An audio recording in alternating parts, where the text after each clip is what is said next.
Alright guys, what's up, what's up? Welcome to my vlog for today's vlog.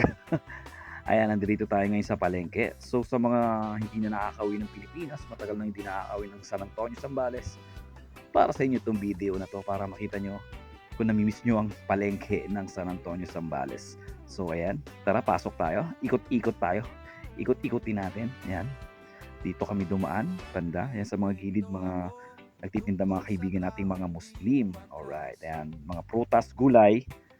Yan, dito sa right side, yung frozen goods, frozen foods. Ayan, dito na tayo sa meat section.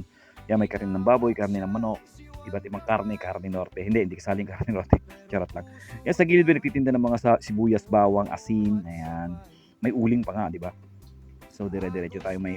Yan, sa mga kaibigan pa rin natin, mga Muslim, sa San Antonio, Zambales, mga laruan, mga nail cutter, tawas, etc. Marami, iba-iba. Mga rekititos na pwede mabili dyan. Ayan, dire-diretso tayo dito. So, liliko tayo sa kaliwa. Ayan, may grocery store na maliit doon. May paninda pa rin sibuyas bawang sa gilid. And may tindahan si Kuya Ben, kilalang kilala yan dito sa San Antonio, Zambales. Ayan, so, yan, may laruan pa rin, mga panindang laruan pa rin. Ang daming laruan, grabe.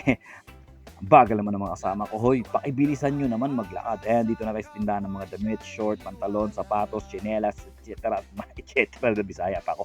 Maraming iba. Ayan, nilipat siya para hinarap ko rin yung camera para makita nyo naman ako, no? Baka sabihin nyo, nag-iimbento lang ako ng video. Hindi, kasama talaga ako dyan. Ayan. Napangiti pa nga, di ba? So ayan, pinapapili ko na sila, bahala sila mamili ko anong gusto nilang dyan, tsinelas, Crocs, pampasok kasi tag-ulan na naman.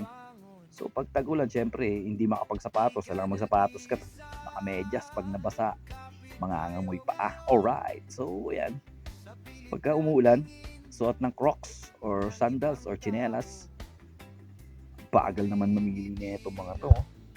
Dami mga paninda, oh. Ayun, oh, kita nyo, sandals, tsinelas, air chinelas, hindi dumudulas. Nasaan ang chinelas ko? La la la! Kanta ng Kamikasi, chinelas. Alright. Yan, oh, meron din si chinelas. Patingin, ay hindi patingin-tingin. Ano ba yun? Yung mangkulas, pabilihan ng chinelas. Ayan, dumiretso kami. May mga grocery store din dito sa loob ng lumang palengke. Luma, tinataka kasi ito yung pinakaunang building ng palengke. Ayan, liliko kami sa kanan. Ayan, makikita nyo bandang kaliwa, may mga nagtitinda ng puto, kakanin, suman, bibingka, etc. Sa kaliwa, sa kanan naman, yung mga bigas. Ayan, so dire-diretso, malapit na kaming bumalik. Ayan, may mga puto, kakanin pa rin dyan.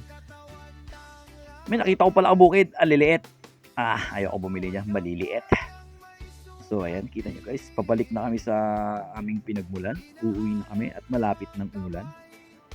Ayan, kitang-kita nyo guys, tag-ulan ngayon dito guys. So, start na ng tag-ulan. Basa na naman ang kapaligiran. Ay paggawaan ng cellphone. Ayan, mga nasa kanan. Yan, mga paninda uli ng mga kaibigan natin, mga Muslim. May mga hikaw, mga ipit, maraming. Ito yung pinakagitna. Parang, ano bang tawag dyan? Parang tambayan sa loob ng palengke. Ay, tapos na pala yung video ko. Babay na pala.